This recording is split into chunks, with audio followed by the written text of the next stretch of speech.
señores, buenos días. Muy buenos días tengan todos. Les damos la bienvenida a Periodismo y Sociedad. Hoy es miércoles 14 de octubre. Plena Navidad prácticamente ya, ¿verdad, Isidro? Bueno, le explicaba, muy buenos días, señores televidentes, damas y caballeros. Le explicaba a usted en off, fuera del aire, que nosotros en nuestra familia tenemos la costumbre de que en la primera semana de octubre adornamos la casa de Navidad. Y hace años la quitábamos el 2 de febrero, el día de la Candelaria. El 2 de febrero. Hace un año. O sea que eran 5 meses de Navidad. Pero es que la Navidad es demasiado bonita, demasiado significativa para que tú la vayas a celebrar 2 días, 3 días, una semana. No, señores, la Navidad es eso, Navidad, natividad, es alegría, es futuro, es optimismo. Entonces tú no puedes estar todo el año entre peleas, tristezas y luchas, y que si coronavirus, que si el partido tal cual, tanto lío, y que sales a la calle para entonces celebrar una semana. ¡Ay, qué bonito! Y tomarte un... No. Y allá en Venezuela... No es. Hay que celebrar... La norma en Venezuela, la costumbre en Venezuela, arbolito o nacimiento. Bueno, hace unos años atrás, primero eran los nacimientos, luego se fue imponiendo los arbolitos, inclusive traían árboles del Canadá, nosotros decimos Canadá, sí. Canadá, los importaban del Canadá y últimamente ya el arbolito era como más tradicional.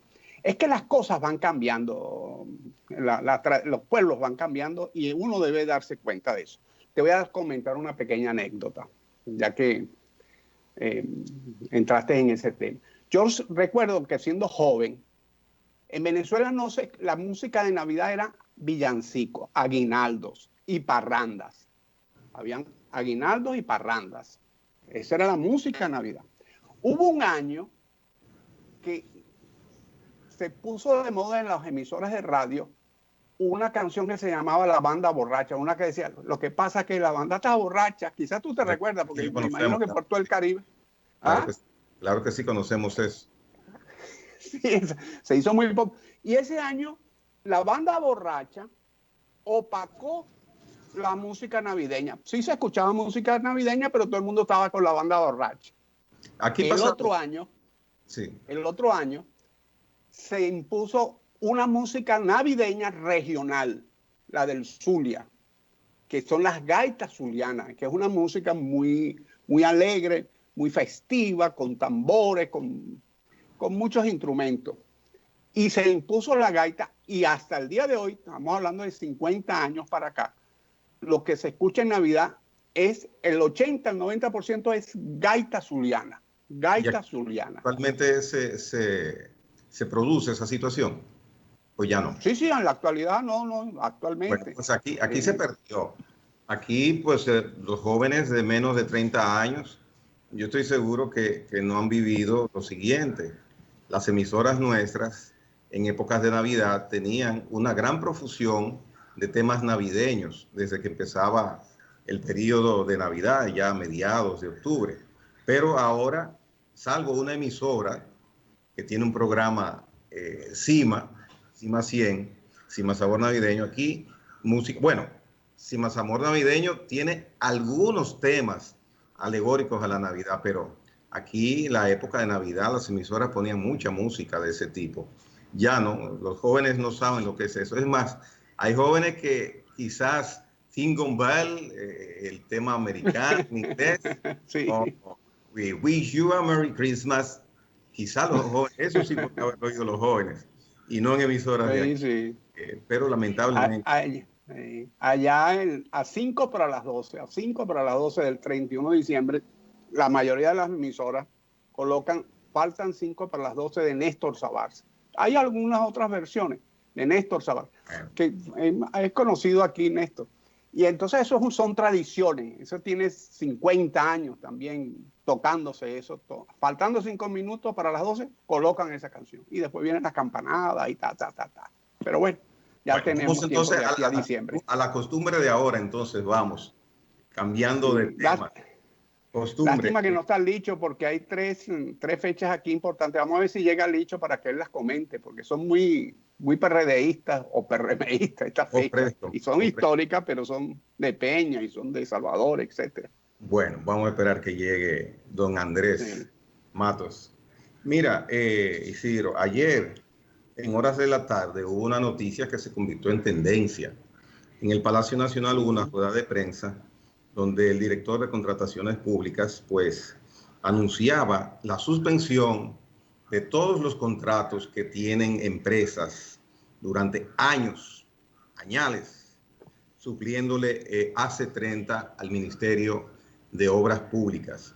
Le suspendieron el Registro Nacional de Proveedores a esas empresas y decía en esta rueda de prensa el director de contrataciones que esas transacciones económicas con obras públicas se hacían fuera del marco legal. O sea, eso es una millonada de recursos que se utilizaban durante mucho tiempo y se usaba la modalidad como si se tratase de contrataciones en estado de emergencia. Entonces, a partir de ahora, pues ya habrá oportunidad de licitación para las empresas que quieran de manera equitativa participar. Esto llamó mucho la atención. Estaba un viceministro de Obras Públicas, estaba el consultor jurídico del Poder Ejecutivo, y por la connotación del lugar donde se hizo la rueda de prensa, pues se indica la importancia que se le da a este hecho. Es otro elemento más dentro del proceso de aviso, de anuncio, de identificación de posibles casos de corrupción o irregularidades que se produjeron en la pasada administración, porque la contratación de AC30 por parte del Ministerio de Obras Públicas estaba en cierto modo restringida o limitada a compañías específicas que suministraban este preciado producto. Así que esto es un eslabón más de la cadena de saneamiento que ha indicado está haciendo el gobierno del PRM en lo que se refiere a la administración pública y el destino y uso de los fondos del Estado. Sí, eso es importante. La única pregunta que yo me hago, porque me imagino que no, ese producto no se compra en la esquina. Es un producto, creo que es importado, ¿verdad? Ese es el asfalto que se utiliza para... Es el AC30. El AC30 es el insumo principal del asfalto. El asfalto. Ese insumo, no sé si lo trae en exclusiva ¿cómo se llama? La refinería dominicana, o es abierto. No, son suplidores. La posibilidad. Sí, la posibilidad de un suplidor. Traen en barcos. La posibilidad de un suplidor cualquiera de traer esos productos. No sé. Estoy de acuerdo en lo que eso hay que atacarlo, porque si es un solo suplidor o 3 o 5 los que traen, los que tienen esas, porque esos son cupos que los países que producen petróleo le dan cupos a empresas, etcétera, ¿no? Eso es un mercado bien complicado. Eso no es óbice para lo que tú acabas de decir.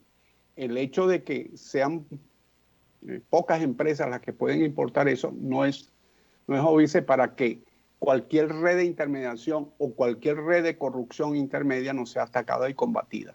Porque ese es el otro problema, que cuando hay productos que son muy controlados por su naturaleza, como es el caso de los derivados del petróleo, de los hidrocarburos, muchas veces se crean unos monopolios que a su vez generan intermediarios, etcétera, etcétera, que duplican, triplican y cuadruplican los precios, y ahí se hacen las cadenas de corrupción. Este gobierno tiene una gran misión que es compleja, es muy difícil. Primero, sanear los procesos, que se transparenten de tal forma de que sea prácticamente imposible cometer hechos ilícitos. Esa es su primera gran misión. Su segunda gran misión es combatir Ojo, no digo que vaya a hacer primero una y luego la otra, las pueden hacer en paralelo. Las puede hacer en paralelo. Segundo, combatir los hechos de corrupción o denunciar y llevar a la justicia los hechos de corrupción que se han cometido. Y tercero, evitar que se cometan hechos de corrupción, porque ya estamos viendo en la prensa denuncias contra personas ligadas al gobierno actual. Entonces, es un triple, es como un tenedor, ¿verdad? Tiene que pinchar esas tres cosas y pincharlas con fuerza, porque de lo contrario, no es que se va a debilitar el PRM como partido, es que se va a debilitar la democracia como institución, como forma de vivir, como sistema, que es lo más adecuado para tener una verdadera calidad de vida. Entonces, la labor del PRM como partido, fíjate que no poco al presidente Abinader, sino al PRM, porque es mentira que el presidente puede hacerlo eso. Él pone su voluntad política, él da el apoyo con toda su fuerza y toda su energía, pero tiene que ser una institución como el PRM, con su gente en los ministerios y la gente que esté en el partido, en el Congreso, etcétera, que lleve adelante esas tres misiones, que son muy complejas. Cada una de ellas son muy complejas. Pero ninguna misión de esa, Isidro, y no sé si es que voy a contradecir o a hacer oposición retórica de lo que tú mencionas, ninguna misión de esas que mencionas es posible sin el indicativo, la luz verde, la anuencia, la autorización, el indicio de que se pueda hacer por parte del presidente Abinader o del presidente de turno. Volvemos al tema de ayer, de la preponderancia del primer mandatario de la nación en este sistema. Y tú mencionabas en otros sistemas también, de América, de Sudamérica. Entonces, esas misiones tienen que ser con la anuencia del presidente de la República. El barco camina y se guía en la dirección que traza el presidente de la República. Ahora, hay una situación.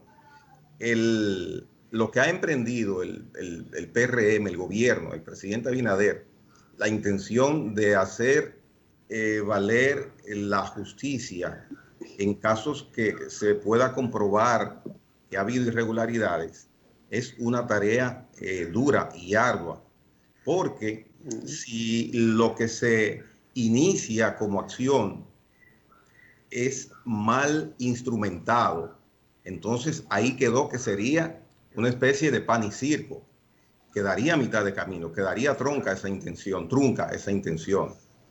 Y vemos cómo el Ministerio Público, por ejemplo, dice la Procuradora General de la República, no tiene recursos suficientes para manejarse adecuadamente. Vemos cómo la Cámara de Cuentas no tiene personal suficiente fuera de la autorización que puedan tener para actuar, para hacer las auditorías necesarias. Y en procesos judiciales, las auditorías que se toman como válidas en un juicio son las de la Cámara de Cuentas. Pero en 7 años había un reportaje que hicieron en el Listín Diario. Se hicieron apenas 300 auditorías cuando debieron hacerse más de 4.000.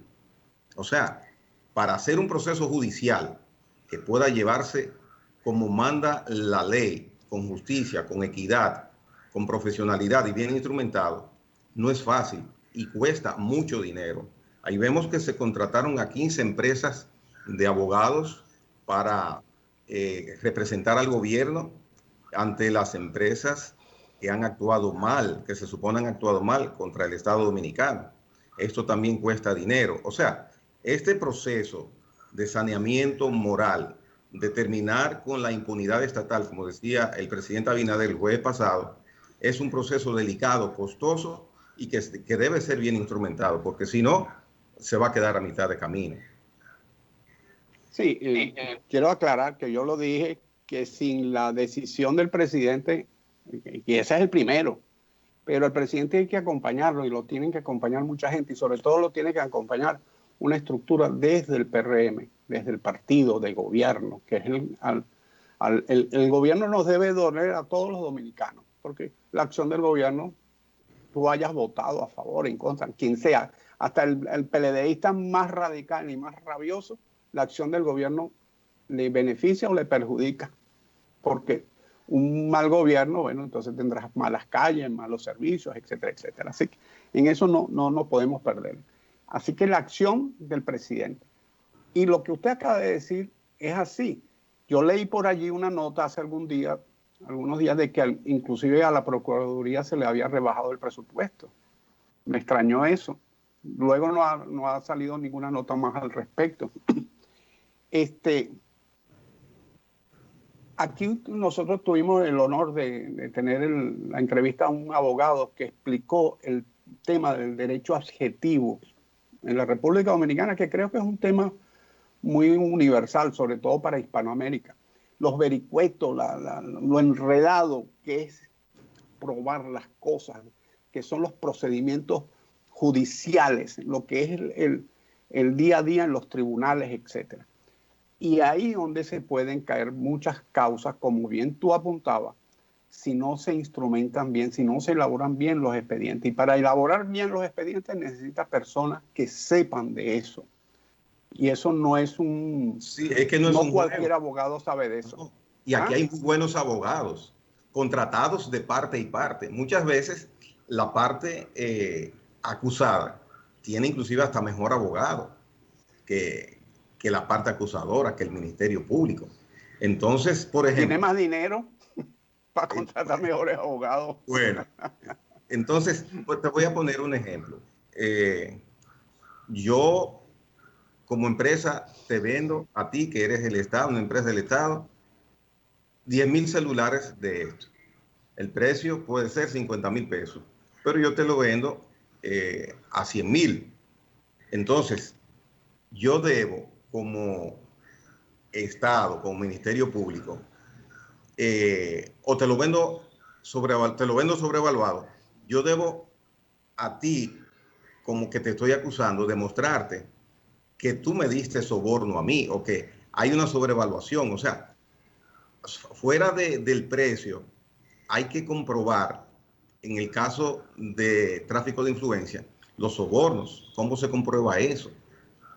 O sea, es difícil, no es fácil llevar un caso y hacer demostraciones. En una excavación, por ejemplo, de un túnel o de un movimiento de tierra, yo moví 2 millones de metros de tierra con mis equipos. ¿Y cómo yo sé que fueron 2 millones y no fue 1 millón? ¿Cómo yo lo compruebo? O sea, y hay que hacer una experticia profunda y hay que hacer auditorías de compras de precios, de comparación. Son muchos detalles y eso es en base a auditorías que se hacen. Y la auditoría, como digo, tiene que ser realizada por la Cámara de Cuentas para tener validez. O sea, la cosa no es que yo te acuso, te condené, no, yo te puedo desacreditar momentáneamente, pero de ahí a lograr justicia en un juicio oral, público y contradictoria, hay mucha distancia. Y cuidado, porque tú me tienes que probar que yo soy un delincuente. Me lo tienes que probar. Entonces, hay que tener cuenta y cuidado con eso. Y la misión del gobierno de saneamiento moral es interesante. Y me gusta porque habría un camino abierto hacia lograr una institucionalidad o una mejor institucionalidad en la República Dominicana. Eso sería interesante. Ahora está de moda suspender los registros nacionales de proveedores. Ayer se anunció que 113 funcionarios le han sido suspendidos sus registros de sus empresas como proveedores del Estado. Entonces, funcionarios del actual gobierno. Sí. Perdón, del actual gobierno. Sí. Porque no pueden suplir. Eso está prohibido por ley. Entonces también yo me pongo a pensar, entonces estas personas que ahora son funcionarios, son legisladores, hay legisladores también incluidos, que tienen sus empresas de hace muchos años, ya van a tener obligatoriamente que dejar de hacer negocio con el Estado. Se entiende que sí, pero ¿qué es mejor para ellos? tener un cargo con un sueldo fijo o seguir supliéndole al Estado, haciendo negocio con el Estado. Es interesante la situación. Es parte del tenedor que te decía. Yo te hablé de tres vías, tres pinchos. El primero, el que te mencioné, el de la transparencia. La transparencia implica también un proceso de educación a lo interno de la directiva, de los dirigentes, de la militancia de un partido, de que sepan de que van al servicio público a servir, no a servirse del público. Y el punto, yo vi por allí un senador... Es que ser suplidor del Estado no es servirse del público, si se hace de manera correcta. Pero si tú eres funcionario público y vas a servirle y vas a suministrarle al Estado, si te vas a hacer, porque se supone que puede haber, o se presume que puede haber tráfico de influencia. Claro, y está prohibido por ley. Entonces, esos funcionarios está prohibido por ley. Están sacrificando su ejercicio empresarial, entonces. Lo sabían. Déjeme decirle, este senador, en su declaración, lo que vi en la prensa, tenía un sueldo en su empresa de 400,000 pesos mensuales. Como senador gana 400,000 pesos mensuales, no sé cuánto gana un senador. ¿Tú te refieres al senador Victoria? Victoria James, sí, dice la prensa de hoy que en su empresa él aparece ganando 400,000, 394,000, algo así. Entonces, el punto nodal es lo siguiente: la ley es dura, pero es ley, es un principio jurídico. Si la ley dice que tú no puedes ser funcionario, no puedes ser diputado, senador, regidor, no puedes ser director de algo o empleado, y no puedes suministrarle al Estado, no puedes estar en un registro que le suministra productos al Estado, bienes y servicios, etc. Entonces no lo hagas, punto.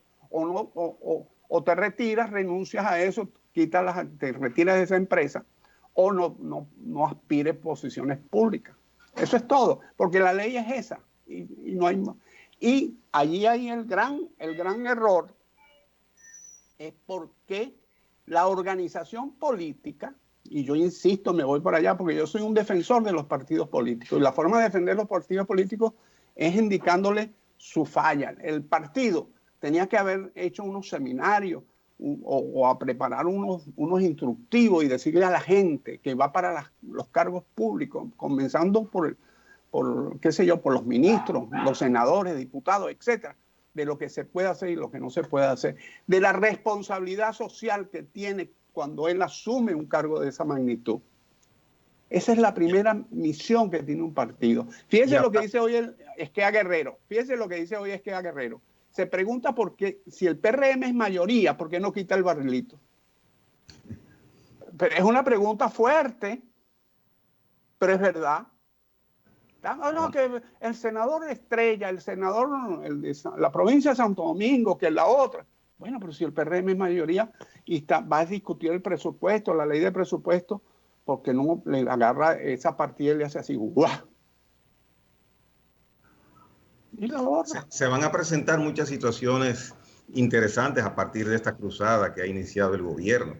Muchas situaciones interesantes. Y antes de irnos a la pausa, pregunto, yo que tenía un gran sueldo en mi empresa y unas grandes entradas como suplidor del Estado, ahora soy diputado o ahora soy viceministro, cambio toda mi bonanza económica durante años haciendo negocios correctos y lícitos con el Estado por un sueldo de 300, 200,000 pesos, lo cambio. Puede crear suspicacia eso también. Vamos a la pausa. No necesariamente, pero vamos a pausar, como dice. Vamos a pausar.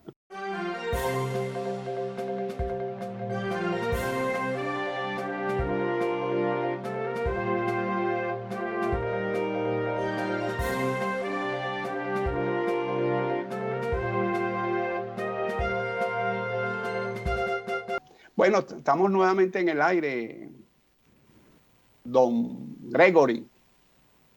Mira, Isidro, hay un caso muy triste, saliéndonos de estos comentarios que tienen que ver con política y asuntos de persecuciones y eso. Hay una doctora en El Salvador, Begotier, que estuvo sometida, como usualmente lo era, a un estrés increíble producto del exceso de trabajo. Ella se llamaba doctora Geraldina La Antigua, residente de primer año de emergenciología y cuidados críticos del Hospital Salvador Begotier. En el caso de ella, estuvo trabajando durante 18 horas corridas, pero 18 horas corridas no es el mínimo de tiempo máximo que se trabaja en la parte médica por parte de doctores e enfermeras. Se trabaja algunas veces hasta 72 horas. Entonces, el Ministerio de Salud Pública, el Servicio Nacional de Salud y el Colegio Médico Dominicano deben de tomar cuenta de esta situación. La clase médica está sometida a un estrés laboral, increíble, mucho más en esos tiempos donde se suma la pandemia. Esta doctora fue ingresada a UCI y no pudo recuperarse. Entonces, es una noticia que me llamó mucho la atención y que me apena bastante el fallecimiento de la doctora Geraldini, básicamente producto de situación de exceso de trabajo. Ojalá las autoridades puedan, dentro de una situación que tenemos difícil, como en todas partes del mundo de salud, tomar medidas respecto a cuidar más la sanidad, la salud del personal médico y paramédico que trabajan en los hospitales públicos. Sí, el tema del personal que ha tenido que hacer, los soldados que han combatido esta pandemia es crítico, sobre todo en nuestros países, donde tradicionalmente, normalmente, son mal pagados y trabajan en situaciones muy deplorables, muy precarias, y encima le han venido esta pandemia que los ha colocado a trabajar, como tú bien apuntas, hasta 72 horas continuas. No solamente los médicos, sino los camilleros, la gente que limpia en los hospitales, la misma policía, pues una cantidad, los bomberos. Cada quien en su área se ha visto, todos estos servidores que tienen un contacto muy directo con la ciudadanía, se han visto en una situación no normal, anormal, y que los ha compelido a trabajar no 18, como esta doctora, sino muchas más horas. Esta pandemia nos debe llevar a nosotros. Dice que la pandemia va a motivar un cambio en las conductas, en las relaciones humanas, en la forma de interactuar, incluso en la forma de ver al prójimo. Pero también debe llevarnos, dentro de todos esos cambios que se van a producir, que se producen quizás por la vía de los hechos, por decirlo de alguna forma, de los hechos, también debe llevarnos a que el Estado, como Estado, revise a esas personas. Por ejemplo, en Finlandia, el funcionario medio mejor pagado es el maestro, en Finlandia. Y un maestro no tiene más de 25 alumnos en un salón de clase. Y así sucesivamente los médicos, los paramédicos, etc. Yo entiendo de que nosotros estamos en una situación de que hay que invertir muchos recursos para sacar al país de la pobreza. Hay que invertir en infraestructura, porque tú no puedes sacar una región de la pobreza si no tiene carreteras, si no tiene agua, si no tiene electricidad, si no le construye las escuelas, etcétera, etcétera. Y ese peso, ese sacrificio lo está llevando fundamentalmente, lo sacan de los presupuestos de los sueldos de los maestros, de los médicos, etcétera. Los médicos deberían tener mejores sueldos, los maestros mejores sueldos, los camilleros, los choferes de ambulancia, los bomberos, los policías, etcétera, deberían tener mejores sueldos, pero dedican en buena parte de esos recursos que deberían estar destinados allí, lo dedican para construir, para llevar infraestructura necesaria para poder desarrollar regiones y sacarlas de la pobreza.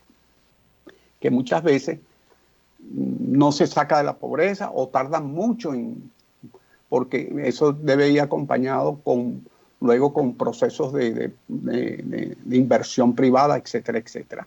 Y muchas veces se le saca el dinero a la gente del bolsillo, se hace una carretera y la carretera resulta que es sujeto de corrupción y es un hecho ilícito, etcétera, etcétera. Y la gente dice, bueno, yo ganando tan poco dinero para que venga un bandido y se robe en esta carretera yo no sé cuántos millones de pesos. Pero esa es la verdad. Pero el Estado debe buscar un equilibrio mayor. Fíjate, yo vi, el presidente Abinader anunció en su campaña que le iba a llevar a $500 el salario mínimo a los policías. Se encuentra ya con un presupuesto, se encuentra con la realidad y está haciendo un esfuerzo de llevarlo a $300. Me imagino que en el curso del año que viene o en el presupuesto del 2022 cumplirá su oferta, lo cual es muy bueno, Pero así como a los policías, tiene que atender a esos médicos en ese hospital. Yo en ese Salvador Gautier, yo tuve una experiencia que no la quiero recordar. Y es una experiencia, lo que vi yo en ese hospital, no es para recordarlo, Y vi cómo trabaja esa gente y vi los niveles de deshumanización que existe, pero también vi que el entorno físico no ayuda ni colabora en nada. Entonces es todo un ajedrez, todo un sistema que coadyuva a la depresión, coadyuva a que esa doctora le haya sucedido eso. Es realmente dantesco.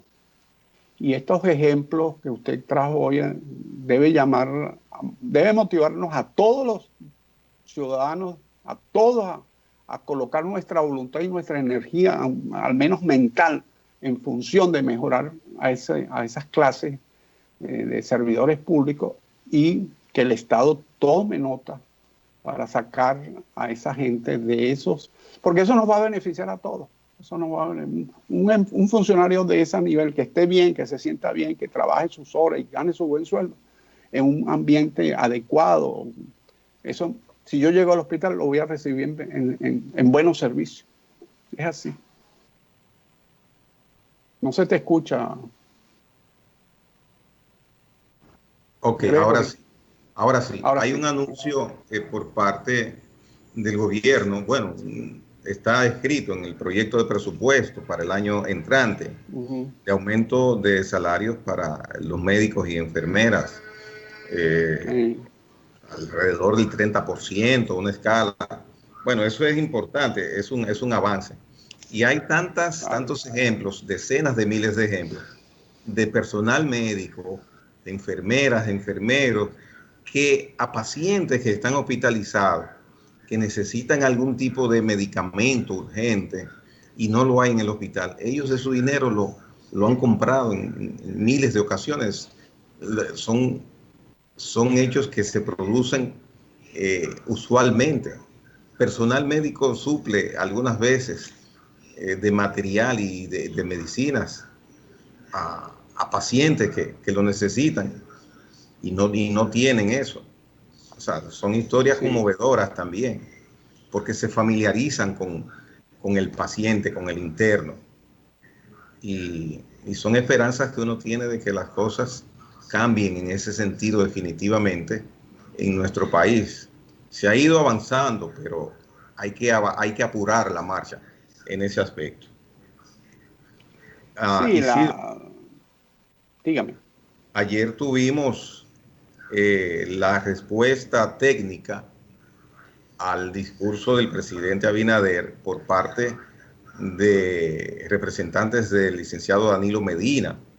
Sería importante mencionar eso. Me llamó mucho la atención que los representantes de Medina son una especie de nuevas caras, nueva camada dentro del PLDismo.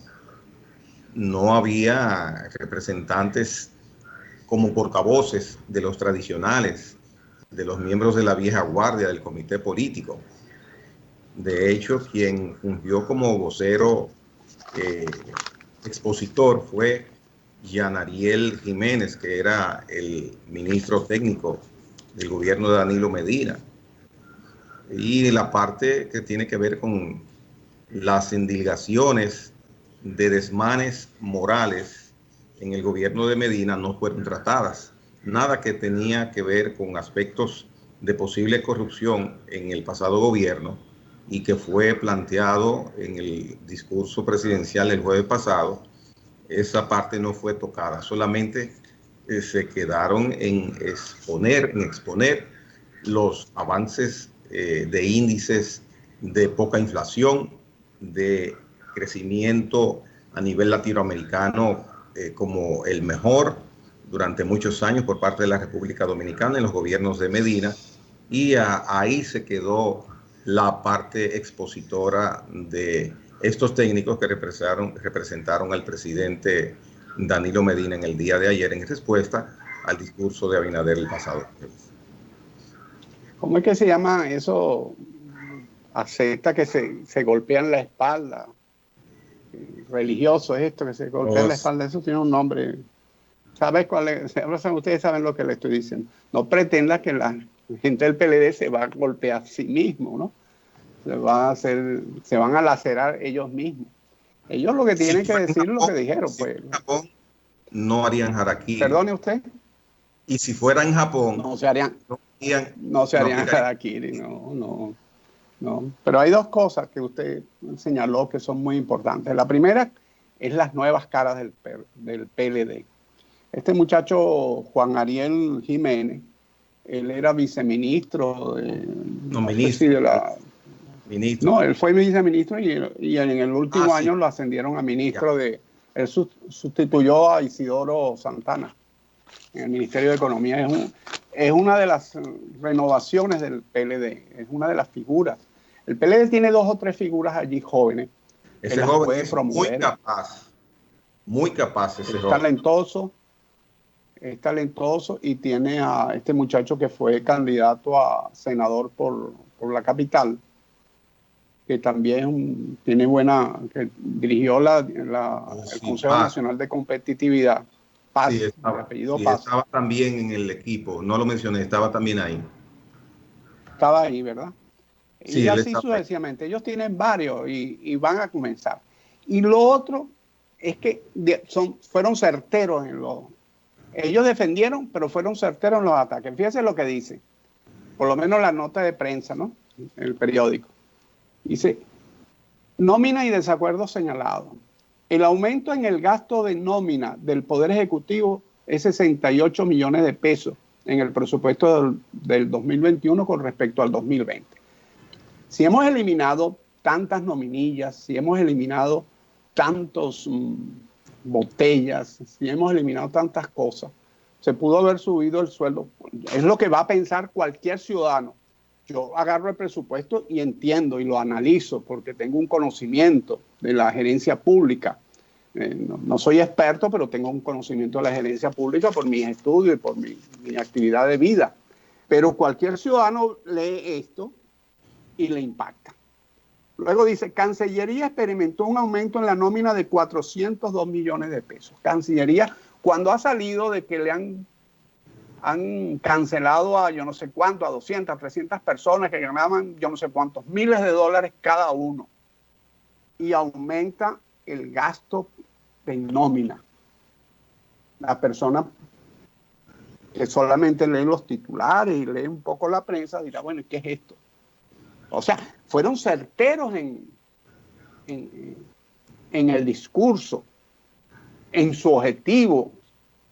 ¿Cuál es el objetivo de ellos? Decir que el gobierno de Danilo Medina es lo mejor que ha pasado en la historia post-Trujillo, por decirlo de alguna forma, y que el actual gobierno ha comenzado con errores. Esa es su misión y lo hicieron.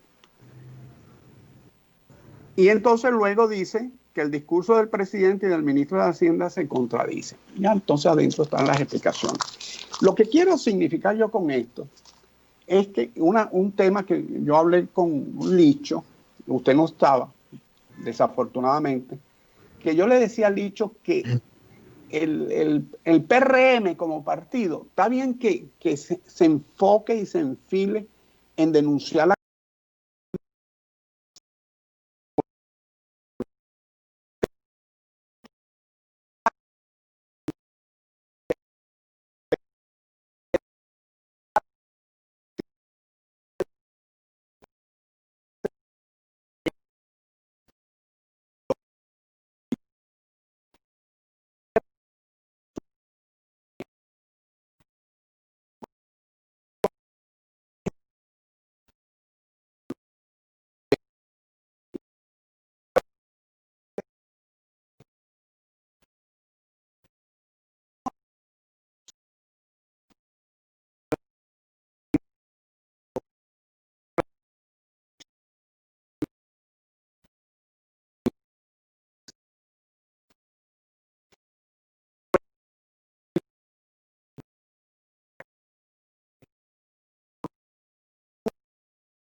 expresado en el deporte. Claro que sí. Bueno, de mi parte, antes de despedirnos brevemente y mencionar, hoy conoce la Cámara de Diputados la petición de extensión del estado de emergencia por 45 días para manejar y seguir manejando la situación de la pandemia que estamos viviendo ya hace meses. Así que veremos el resultado. Se prevé que será... Deben aprobarlo. Sí, claro que sí. Deben aprobarlo, claro, y por unanimidad, porque... Sí, se entiende que sí. Ahí hay que darle un cheque en blanco al gobierno y después ver cómo lo usó, pero no hay que atarle las manos al gobierno. Muy cierto. Bueno, pues hasta aquí llegamos y será, si Dios quiere, hasta mañana, Isidro, ¿verdad?